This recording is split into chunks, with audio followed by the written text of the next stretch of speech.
কেমন আছো তোমরা সবাই? আশা করি ভালো আছো। আজকে 20 তারিখ। আমি মেয়ে আর শুভম এসছে একটু বাঘাযতীন বাড়িতে।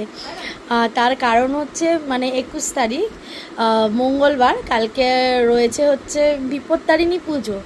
তা আমি মায়ের সঙ্গে করি বিপত্তারিণী পুজোটা। সকালবেলা যাব, এই সামনে একটা মন্দির আছে সেখানে পুজো দিতে যাব। মেয়ে হওয়ার পর থেকে আমি স্টার্ট করেছি বিপত্তারিণীটা। মা তো করতে অনেক বছর ধরে, আমি মেয়ে হওয়ার পর থেকে শুরু করেছি। যেহেতু আমরা অনেক ভোরবেলা উঠবো, ওর জন্য মা বললো তাহলে একটা কাজ কর, এখনই শাড়ি সমস্ত রেডি করে রেখে দে, কারণ তখন তো মেয়ে ঘুমোবে, আমরা উঠবো সেই হয়তো 3টে 3:30 এরকম। তা মেয়ে তো তখন ঘুমোবে, ওই কারণে এখন সব রেডি করে রাখছি। তো একটা ছোট্ট আপডেট দিয়ে রাখলাম, আবার দেখা হবে কালকে। মর্নিং সবাইকে, সবার দিন খুব ভালো কাটুক। তা আমি তো বলেইছিলাম কালকে রাত্রে যে আজকে যাব পুজো দিতে। তা স্নান করে আমি মা দুজনেই একদম শাড়ি টাড়ি পরে রেডি, এবার যাব। এই যে এখানে 13 রকমের ফল, যদিও 13 রকমের বেশি আছে, 13 রকম নেওয়াটা ম্যান্ডেটরি, তুমি তার বেশিও নিতে পারো। 13 রকমের ফল, মিষ্টি, কিছু গাছের ফুল নিয়ে নিয়েছি, আর কিছু যাওয়ার পথে কিনে নেব। আর এই যে বিপত্তারিণীর ডোর সব নিয়ে নিয়েছি। তাহলে চলো এখন যাওয়া যাক। আমরা বেরিয়ে পড়েছি। এই যে মাও রেডি, এবার ফুল কিনবো। রিক্সা উঠে গেছি, ফুল নেওয়া হয়ে গেছে। এই যে মা, এই যে ফুল নিয়ে নিয়েছি, এবার যাবো মায়ের কাছে।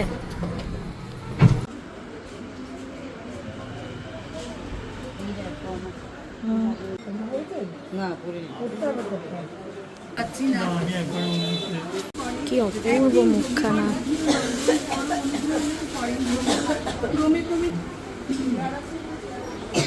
একদিন নারদ ঠাকুর সর্বমাত্র পাতাল ভ্রমণ করতে করতে কৈলাসের রূপে গুণে সেই রানী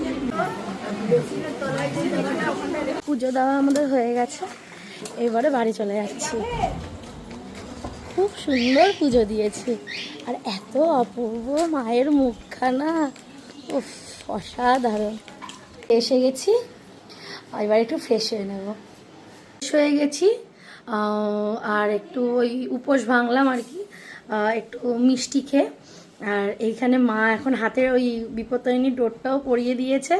আচ্ছা, এই ডোরগুলো না কিছু কেনা না, হ্যাঁ, এই পুরোটা মা পুরো বাড়িতে বানায় এই ডোরটা। আর এই যে সব প্রসাদ পুজোর, প্রায় 26-27টার মতো। সকাল সকাল এখন বক্কা দুধ জাল দিচ্ছে। চা খোর, চা তুমি কটার সময় খাও চা একটু বলো? চা খোর কটার সময় খাও? 7:30, হ্যাঁ 9টা, হ্যাঁ, 11:30। আর বিকেলে? বিকেলে 7টায়। সব কি দুধ চা? বিকেলে 7টায় লিকার চা, হ্যাঁ, 9টায় দুধ চা। ওরে বাপরে, চায়ের ক্রাইটেরিয়া শুনলে? সন্ধে হয়ে গেছে, তা মা সাবু মেখেছে, দেখাচ্ছি। নারকেল, কলা, তারপরে হচ্ছে গুঁড়ো দুধ, না গুঁড়ো দুধ দেয়নি, লঙ্কা দিয়েছে, গুঁড়ো দুধ দেয়নি। গুঁড়ো দুধ দিলে আবার লঙ্কা দেয় না, লঙ্কা লেবু সব দিয়ে সাবু মেখেছে। এখানে আমি কাঁচা মুগের ডাল আর ছোলা ভিজিয়ে রেখেছি, এটাও নারকেল কলা দিয়ে মাখা হবে, অসাধারণ খেতে লাগে। সাবুটা একটু টেস্ট করে দেখি। আমার মা কলা খায় না, ঠিক আছে, ওই কারণে আমি শুধু নারকেল আর চিনি দিয়ে মেখেছি। মায়েরটা তুলে তারপরে কলা দেবো। ও মা শুধু নারকেল দিয়ে মেখে রেখেছে, নারকেল আর লঙ্কা দিয়ে। এই যে কলা দিয়েও মাখা হয়ে গেছে। একটু টেস্টি করি, আমার এগুলো খেতে দারুণ লাগে।